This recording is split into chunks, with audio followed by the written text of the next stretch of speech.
Hello everybody, welcome to this video. Today's idiom is connected with the memory. Have you ever been asked the question, does it ring a bell? Or have you ever given or heard the positive response, yeah, it rings a bell? Or maybe the negative statement, no, it doesn't ring a bell. What does it mean when English speakers use these questions and statements? Let's find out. So what are the origins of this idiom?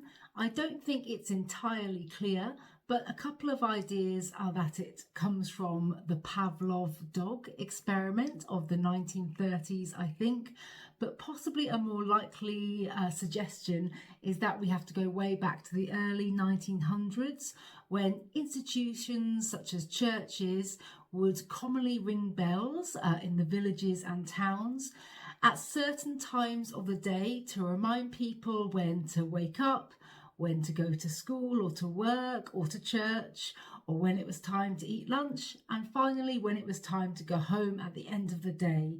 These bells would be used as a timestamp in people's lives to remind them what time to do certain tasks. But let's check out the idiom. So what does it mean today and how do we use it? So if somebody asks you the question, does it ring a bell? They are asking you if you remember something about the experience, the information, the person, the song that they are talking about. They are asking you if you can recall anything about the subject matter. And if you do, you can give the positive response, yes, it rings a bell. And when we use this idiom, it rings a bell, we are communicating that something sounds familiar about this subject, something is coming into our memories, it has triggered a response, it is awakening a memory, but we don't have all of the information. The memory is not complete, it's a little bit vague and a little bit distant. Or if you remember absolutely nothing about the subject we are talking about, then you can say the negative response, no, it doesn't ring a bell. I have no recollection about what you are talking about. So let's put these statements and questions into a little bit of context by looking at some examples.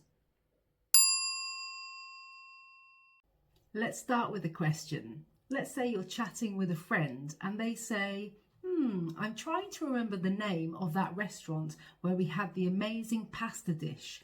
I think it began with a B. Does that ring a bell? You might say, yes, that rings a bell. I think it was called Bella Pasta. Let's try the negative statement. Let's pretend we're in the office and a colleague asks you, have you met John Smith from the marketing department? You might say, no, that name doesn't ring a bell. I don't think I've met him yet. You can use it when you're talking about movies and songs. Maybe somebody asks you, have you seen that movie Inception? You might say, the title rings a bell, but I'm not sure if I've watched it.